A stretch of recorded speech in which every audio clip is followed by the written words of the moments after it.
Hello students, आज हम chapter number 9 coordinate geometry पढ़ेंगे।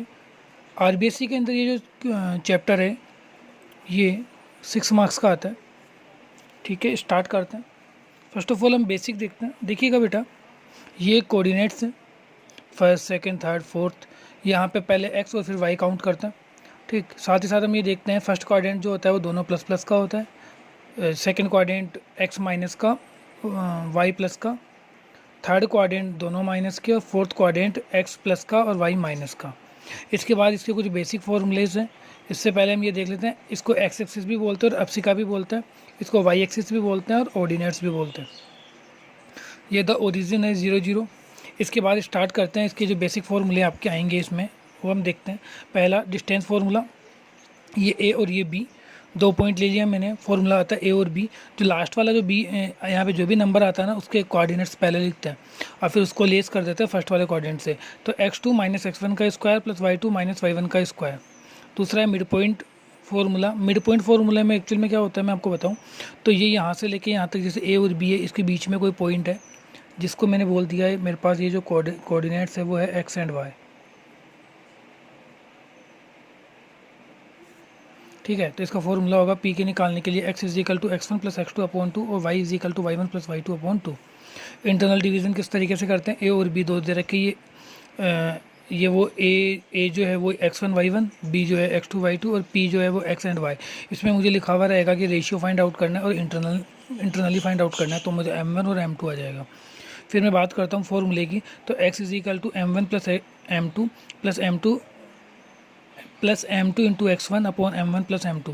सेम ऐसे ही y निकालेंगे बट साइन बीच में प्लस का आ जाएगा, m1 y2 plus m2 y1 upon m1 plus m2।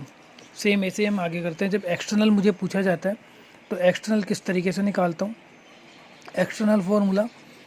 तो देखिए इसमें ना m बड़ा होता है और m1 बड़ा होता है और m2 छोटा होता है। तो इस एक्सटर्नल लिखा हुआ है तो फॉर्मूला तो वही लगाना है, बस साइन किसका लगा देना है, माइनस का लगा देना है। तो m1 x2 minus m2 x1 y is equal to m1 y1 plus m2 y1, m1 y2 minus m2 y1 upon m1 minus m2। देखिए m1 और m2 निकालना होता है। आपके कई इसमें एग्जांपल ऐसे होंगे जिसमें m1 m2 से वैल्यू निकाल सकते हैं, लेकिन हम बेसिकली एक चीज़ यूज करते हैं, लेमडा रेशियो 1। तो जहाँ पे भी मुझे रेशियो पूछा जाता है वहाँ पे m1 और m2 की वैल्यू में रख देता हूँ लेमडा और रेशियो 1। आगे मैं बात करता हूँ प्लॉटिंग करना। एग्जाम्पल नंबर 1 देखते हैं हम बुक में। एग्जाम्पल नंबर जो 1 है, देखिए इसको क्या करना बोलते हैं, इसको प्लॉटिंग करना बोलते हैं। एक्स एक्सिस वाई एक्सिस निकाल दिया। पहला मुझे पूछा है 2 एंड 4। इसके लिए मैं क्या करता हूँ, देखिए पहले x की वैल्यू लेते हैं तो 2 कहाँ आ रहा है, x का ये रहा, और y कहाँ आ रहा है 4 ये रहा। तो इन दोनों को मिला देंगे, जिस पॉइंट पे मिलेगा उस पॉइंट को मैं बोल दूंगा 2 एंड 4। सिमिलरली इसी तरीके से b c और d भी इसी तरीके से निकालेंगे। ठीक है, इसके बाद हम देखते हैं, अगर आपको ये वाला समझ में आया हो ना तो आप मिशेली एक्सरसाइज 9.1 के क्वेश्चन 1 से लेकर 5 तक कर सकते हो, और मिशेली का 11 और 12 भी क्वेश्चन इसी तरीके से होगा। इसके बाद मैं एग्जांपल नंबर 2 फाइंड आउट करता हूँ। एग्जांपल नंबर 2 मुझे बोल क्या रहा है, देखिएगा। एग्जांपल नंबर 2 मुझे बोल रहा है if the side of an equilateral triangle is 2a, find the coordinates of its vertex. तो कोऑर्डिनेट्स निकालने हैं वर्टेक्स के। इसके लिए मैं क्या करता हूँ, मैंने एक डायग्राम बनाया। ओरिजिन लिया ओ, यहाँ से एक पॉइंट लिया बी और यहाँ से एक पॉइंट लिया ए। तो इसको कुछ इस तरीके से समझिएगा। ये मैंने लाइन ले ली, आगे मैंने लिख दिया इन ट्राइंगल ओ बी ए, क्योंकि ओ बी और ए क्योंकि इक्विलेटरल ट्राइंगल है, इसका मतलब ओ बी बराबर हो जाएगा ए बी बराबर हो जाएगा ओ ए के, तीनों बराबर हो जाएंगे। साइड दे रखी है 2a। अब मैं एक मिड पॉइंट लेता हूँ इसका m को यहाँ पे डिनोट करता हूँ, यहाँ पे 90 डिग्री का एंगल बनाता हूँ। आप देखोगे एम ए और ओ एम 2a अपॉन ए। तो देखो 2a अपॉन ए कैसे आया, क्योंकि देखो मिड पॉइंट है तो इसलिए 2 से डिवाइड कर देंगे इसको, ये कटा तो मुझे कितना बचा a। अब मेरे पास क्या हुआ ओ एम बी, क्योंकि ये राइट एंगल ट्राइंगल है तो यहाँ पे मैं h का स्क्वायर प्लस p का स्क्वायर प्लस b का स्क्वायर प्लस b का स्क्वायर कर दूंगा। पाइथागोरस थ्योरम से सॉल्व किया तो मेरे पास जिसकी वैल्यू दे रखी थी वो वैल्यू रख दी। यहाँ पे वैल्यू है मेरे पास √3 ए स्क्वायर का ए बाहर आ गया तो अंदर बच गया √3। तो देखिएगा यहाँ से लगे यहाँ तक मैंने इसको मिड पॉइंट बोला था, तो यहाँ से लगे यहाँ तक ये टोटल 2a था, जो इसका हाफ हो जाएगा, तो ये तो a हो गया और ये वैल्यू मैंने निकाली √3 a√3। तो मैं b के कोऑर्डिनेट्स हो गए a और a√3। इसके बाद में थर्ड एग्जाम्पल देखता हूँ। थर्ड एग्जाम्पल में देखिए क्या करना होता है। थर्ड एग्जाम्पल मुझे बोल रहा है find the distance between 2, 3 and 5, 6। देखिए हमने डिस्टेंस फार्मूला सीखा था, डिस्टेंस फार्मूला सीधा लगाना है। मैंने यहाँ पे वैल्यू रखी L एंड S। आप यहाँ पे अल्फ़ाबेट में कुछ भी ले सकते हो, ठीक है। तो L की वैल्यू हो गई x1 y1, तो 2 एंड 3, x2 y2। देखो x2 y2 ये हो गया और x1 y1 ये हो गया। उसके बाद डिस्टेंस फार्मूला लगाते हैं LS, जो मुझे फाइंड आउट करना है। तो L और S की फार्मूला हो गया √x2 - x1 का स्क्वायर प्लस y2 - y1 का स्क्वायर। सिमिलरली इसी तरीके से मैं सॉल्व करता हूँ। तो क्वेश्चन नंबर 6 ऐसा ही होगा। 6 का जो थर्ड है वो थोड़ा सा डिफरेंट होगा, बाकी सब ऐसे ही होगा। मिशेलियस का 14 क्वेश्चन ऐसे ही होगा। एग्जाम्पल नंबर 4 देखते हैं। यहाँ पे मैंने P और S लिखा है, ठीक है। अब देखिए मेरे पास क्या दे रखा था मेरे को, तो डिस्टेंस बिटवीन द, ये मुझे वैल्यू दे रखी है दोनों, है ना, और इसकी वैल्यू मुझे दे रखी है 5। Find the value of x की वैल्यू फाइंड आउट करनी है। देखिएगा बेटा किस तरीके से करते हैं इसको सॉल्व। मेरे पास क्या है, P एंड S, P की वैल्यू रख दी और S की वैल्यू रख दी। डिस्टेंस में मुझे 5 दे रखा था, X की वैल्यू फाइंड आउट करना है। P और X में मैंने रख दिया x1 y1 x2 y2। Formula लगाया PS = x2 - x1 का स्क्वायर प्लस y2 - y1 का स्क्वायर। 5 मुझे PS की वैल्यू दे रखी थी, 5 मैंने लिख दी। इन दोनों की जो मुझे वैल्यू पता है वो वैल्यू भी मैंने रख दी। आगे बोथ ऑफ साइड स्क्वायर करने पर, क्योंकि अंडर हटाना था, अंडर हटाया, तो इसके लिए मैंने क्या किया, x - 5 का स्क्वायर प्लस y 7 - 3 का स्क्वायर 25। सॉल्व करेंगे तो देखो इस तरीके की इक्वेशन बनेगी। 9th क्लास में हमने इसको स्प्लिट करना सिखाया था। अगर आपको फिर भी नहीं आता तो कोई बात नहीं, मैं आपको बता देता हूँ। a × c सॉल्व करेंगे। 16 का एलसीएम लेंगे। एलसीएम इस तरीके से लेंगे कि एडिशन करने से 16 आए, बट सॉरी साइन एडिशन का है तो एडिशन करने से टुकड़े होंगे उसके, स्प्लिट होगा। और माइनस का 10 है, इट्स मीन माइनस का 10 एडिशन करने से आना चाहिए। तो मैंने -8 और -2 ले लिया, तो कितना आ गया -10। इसको सॉल्व किया तो x की दो वैल्यू आ गई मेरे पास, 8 और 2। मिशेलियस का एग्जाम्पल नंबर क्वेश्चन नंबर 9 भी ऐसा ही होगा। उसके बाद मैं बात करता हूँ एग्जाम्पल नंबर 5 की। एग्जाम्पल नंबर 5 देखिए मुझे क्या बोलता है, प्रूफ दैट द पॉइंट, ये पॉइंट मुझे दे रखा है, तो मुझे ये बताना है कि ये एक रेक्टेंगल हुआ है। देखो बेटा इसी तरीके से रेक्टेंगल पूछा जा सकता है, स्क्वायर पूछा जा सकता है, रोम्बस पूछा जा सकता है। इसकी प्रॉपर्टी के बारे में आपको पता होना चाहिए। तो P, Q, R and S 4 point हो गए। मुझे प्रूफ करना है कि एक रेक्टेंगल होगा। मैंने क्या निकाला, P, Q, R, S, x1 x2 x3 x4 y1 y2 y3 y4 की वैल्यू यहाँ से पुट कर दी। डिस्टेंस फॉर्मूले से P, Q, Q, R, RS और SP निकाल दिया। ये वैल्यू आई मेरे पास। इससे मैंने ये प्रूफ किया कि इसके अपोजिट साइड से वो इक्वल होती है, क्योंकि रेक्टेंगल की अपोजिट साइड से भी इक्वल होती है और डायगोनल भी इक्वल होता है। तो मैं डायगोनल निकालता हूँ P और R। तो देखिएगा बेटा ये x1 था और ये x3 था, तो x3 में से x1 को लेस कर देंगे फॉर्मूले में सॉल्व करके, तो √15 आ गया। QS की वैल्यू भी 15 आ गई। इसके डायगोनल भी इक्वल है, इसके अपोजिट साइड्स भी इक्वल है। इसका मतलब ये जो है वो क्या एक रेक्टेंगल है। इसी तरीके से 9.1 का क्वेश्चन नंबर 9 और मिशेलियस का 5 और 17 है। इसमें स्क्वायर भी पूछा जा सकता है। आगे देखते हैं एग्जाम्पल नंबर 6। बहुत अच्छा क्वेश्चन है एग्जाम्पल नंबर 6, इंपॉर्टेंट होता है।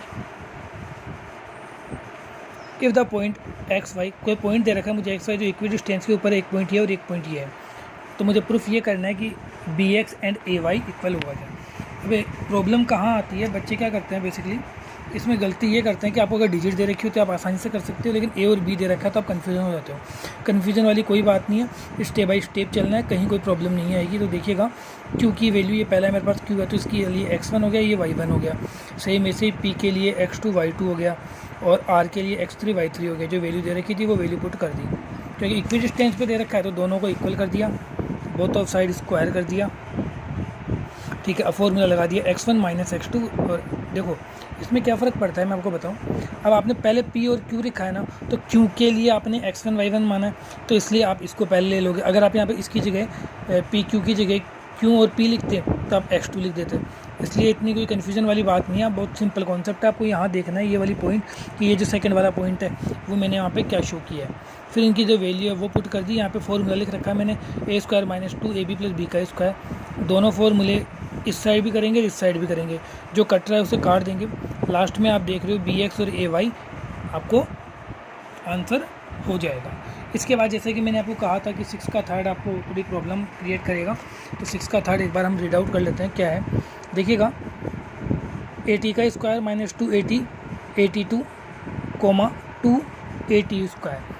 अब प्रॉब्लम क्या आती है कि डिजिट आती है तो आप इजीली कर सकते हो, लेकिन जब कोई वैल्यू आ जाती है, वेरिएबल्स आ जाते हैं तो प्रॉब्लम्स होती है। इसीलिए हम ये क्वेश्चंस को कर रहे हैं। a = x1, तो at1 का स्क्वायर, y1 की वैल्यू हो गई 2at1, b x2 की वैल्यू हो गई at2 का स्क्वायर, y की वैल्यू हो गई 2at2। ए भी निकालेंगे, फॉर्मूला वही लगाएंगे। देखो लास्ट में b लिखा है तो b के लिए वैल्यू आ रही है x2, तो x2 - x1 का स्क्वायर, y2 - y1 का स्क्वायर। इसको सॉल्व करते रहेंगे। आप ये देखो, आपने यहाँ पे नोटिस किया, यहाँ पे a और यहाँ पे a आ रहा था, तो यहाँ पे स्क्वायर था तो मैंने a² बाहर ले लिया। इधर भी 2a था तो 2 का स्क्वायर हो गया 4 और a का हो गया a², तो ये भी मैंने बाहर ले लिया। इन दोनों में से a बाहर ले लेंगे तो बाकी अंडर रूट में रह गया। ठीक है, t2 का स्क्वायर - t1 का स्क्वायर का होल स्क्वायर, ये लगा दिया। ए बाहर आ गया तो यहाँ पे 4 बच गया, ये ऐसे कैसा आ गया। इधर देखिए, क्योंकि ये स्क्वायर है, इसका मतलब मैं क्या करता हूँ, एक बार प्लस का और एक बार माइनस का, क्योंकि होल स्क्वायर है तो दोनों साइड में स्क्वायर लगा देता हूँ। अब मैं कॉमन ले लेता हूँ, t2 - t1 का स्क्वायर दोनों में कॉमन आ रहा है, तो मेरे पास अंदर बच गया एक, तो ये पूरा बाहर आ गया था, अंदर बच गया 4, तो 4 ऐसा का ऐसा, ये मेरा आंसर हो गया। आगे देखिए क्वेश्चन नंबर 7 क्वेश्चन मुझे क्या बोल रहा है, प्रूव दैट ये मुझे तीनों वैल्यू दे रखी है, मुझे ये बताना है कि एक राइट एंगल ट्रायंगल हुआ गया। तो देखिए बेटा, राइट एंगल ट्रायंगल का एक ही फॉर्मूला होता है क्या, कि इसकी जो हाइपोटेनियस होती है ना, h का स्क्वायर = p का स्क्वायर + b का स्क्वायर सेम होता है। अब कई बार ये प्रॉब्लम आती है कि आप इसको किस तरीके से रखोगे, कौन सी चीज़ पहले आएगी, कौन सी चीज़ बाद में आएगी। या तो बुक में जैसे दे रखा है सिक्वेंसेस, वैसे PQR लिख दो, या फिर आप रफ में ले जाओ और उसकी प्लॉटिंग कर दो, तो आपको पता चल जाएगा कौन सी वैल्यू कहाँ पे आपको लिखनी है। इसके बाद आपने क्या निकाला, PQ निकाला, RQ और QR, तीनों चीज़ें निकाल दी और सॉल्व कर दिया। तो आपने देखा कि इन दोनों का जो स्क्वायर है वो थर्ड के स्क्वायर के सम के इक्वल आ रहा है, इसलिए ये क्या हो गया, राइट एंगल ट्रायंगल हो गया। 8th वाला क्वेश्चन अपने वहाँ पे हो ही गया था। 9th वाला क्वेश्चन देखो, यहाँ पे वैल्यू दे रखी है आपको 1, 2 और 3, और आपको ये बताना है कि ये एक इक्विलैटरल ट्रायंगल होगा। इक्विलैटरल ट्रायंगल की प्रॉपर्टी क्या होती है, सीधी सी है, मुझे ये प्रूफ करना है कि सब तीनों की साइड जो है वो इक्वल होती है। तो मैंने तीनों की वैल्यू रख दी, x1 x2 x3 लिख दिया, सॉल्व किया, डिस्टेंस फॉर्मूले से AB निकाला, डिस्टेंस फॉर्मूले से BC और डिस्टेंस फॉर्मूले से CA निकाला। मैं देखता हूँ जो तीनों वैल्यू है ये सेम आ रही है, इसका मतलब तीनों इक्वल है, इसका मतलब ये इक्विलैटरल ट्रायंगल हो गया। क्वेश्चन नंबर 10 देखिए, क्वेश्चन नंबर 10 मुझे प्रूफ करना है कि ये कोलिनियर है। देखो बेटा, कोलिनियर का मतलब क्या होता है, कोलिनियर का मतलब यही होता है कि ये पॉइंट और ये पॉइंट, इसका सम इस टोटल के सम के इक्वल होगा। ठीक, निकाल दो, AB निकाल दिया, BC निकाल दिया और AC निकाल दिया।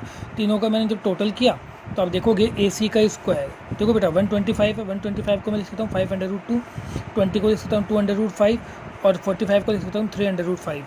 सॉल्व किया तो मेरे पास ये इक्वल आ गया। अच्छा, किसी को प्रॉब्लम हो ना किस तरीके से ये निकालता है, तो आप इसका प्राइम फैक्टराइजेशन मेथड सिंपल करके और फिर सॉल्व कर लेना। 11 क्वेश्चन देखिए, 11 क्वेश्चन सेम किस तरीके से क्वेश्चन है। 11 क्वेश्चन मुझे बोल रहा है find the x which equi distance from -2 और ये, तो x एक्सिस पे तो मुझे दे रखा है, तो देखिएगा किस तरीके से किया मैंने। मुझे x दे रखा था, x एक्सिस पे पूछा तो x तो आ गया और y 0 हो गया, क्योंकि दोनों इक्वल डिस्टेंस के ऊपर है तो AB बराबर हो गया BC। फॉर्मूला वही लगाएंगे, कौन सा वाला, डिस्टेंस फॉर्मूला, x2 - x1 का स्क्वायर, y2 - y1 का स्क्वायर। इधर x3 वाला सॉल्व किया इसको, तो मेरे पास x की वैल्यू आ गई -2, तो मेरे जो कोऑर्डिनेट्स है वो आ गया -2 एंड 0। 9.2 का एग्जाम्पल क्वेश्चन नंबर 12 भी वैसे ही होगा। क्वेश्चन नंबर 12 में क्या होगा, आपने जो यहाँ पे x और 0 लिया है वहाँ पे आपके पास रहेगा 0 एंड y, क्योंकि y एक्सिस पे पूछेगा वो। Example number 3, question number 13, if the distance, अब ये मेरे पास देखो बीच 2 पॉइंट है, इनके बीच का पॉइंट है 0 और 2 जो कि इक्वल है, तो मुझे के की वैल्यू फाइंड आउट करनी है। इधर डायग्राम आपको इजी गोइंग में समझ में आ जाएगा। ये वैल्यू पता है और इसकी वैल्यू फाइंड आउट, के की वैल्यू फाइंड आउट करनी है। तो दोनों को स्क्वायर को इक्वल किया, डिस्टेंस फॉर्मूला लगाया और के की वैल्यू मेरे पास 2 आ गई। अब मेरे पास है question number 14, if the coordinates P Q a cos theta b sine theta minus a sine theta b cos theta, then prove that O P का स्क्वायर प्लस ओ क्यू का square is equal to a square plus b square where O is the origin. इस तरीके से देखिएगा किस तरीके से किया है मैंने। पी और क्यू लिख दिया, ओ को ओरिजिन लिख दिया। प्रूफ करना है ओ पी का स्क्वायर प्लस ओ क्यू का square is equal to a square b square. यहाँ पे मैं क्या करता हूँ, ओ पी लिखता हूँ तो अंडर रूट जो वैल्यू है वो रख दिया, सॉल्व कर दिया, ओ पी का स्क्वायर कर दिया मैंने, इधर मैंने ओ क्यू का स्क्वायर कर दिया, दोनों को ऐड कर दिया। देखिए बेटा, ये जो आइडेंटिटी है ये आप क्वेश्चन नंबर चैप्टर नंबर 7 में सीखोगे, ठीक है, लेकिन कोऑर्डिनेट ज्योमेट्री अपने 9th क्लास में भी सीखी होगी, RBSC में 9th क्लास में, CBSE में डायरेक्ट 10th में। तो देखिएगा, ओ पी और ओ क्यू की वैल्यू पुट आउट करी, cos square sine square cos square दोनों होते हैं 1, तो इन दोनों की जगह 1 1 आ गया, तो ए प्लस बी का होल स्क्वायर क्वेश्चन आ गया। आगे सुनो 15 क्वेश्चंस। आगे देखिए, the vertex of equilateral triangle है, 2 साइड दे रखी है और थर्ड साइड पूछी है। तो इधर देखिए, ये 3 साइड दे रखी है, मैंने कहा मुझे तो पहली साइड ही नहीं दे रखी, एक्स एंड वाई है मेरे पास। तो गिवन में जो चीज़ दे रखी थी वो लिख दिया, जो फाइंड आउट करना है वो लिख दिया। आगे देखिए, ए बी का फॉर्मूला लगा के सॉल्व किया, बी सी का फॉर्मूला लगा के सॉल्व किया और दोनों का स्क्वायर करके दोनों की वैल्यू निकाल दी। अब मैं क्या करता हूँ, ए सी निकालता हूँ तो ए सी की वैल्यू भी निकल गई। अब मैं क्या करता हूँ, दोनों को इक्वल कर देता हूँ, भाई दोनों साइड तो इक्वल है ना, ए बी का स्क्वायर प्लस ए सी का स्क्वायर इक्वल किया तो मेरे पास ये वैल्यू आई, -6 -6 -2 अंडर रूट 3 एंड वाई। आगे देखिए, इक्वेशन नंबर 3 से मैं पहले x की वैल्यू 0 रखता हूँ तो मेरे y की वैल्यू निकल गई, और y की वैल्यू 0 रखता हूँ तो x की वैल्यू निकल गई। तो यहाँ पे जो a के जो कोऑर्डिनेट्स है वो 2 कोऑर्डिनेट्स आएंगे। ये 9.2 हम नेक्स्ट वाले पोर्शन में करेंगे। Okay, thank you.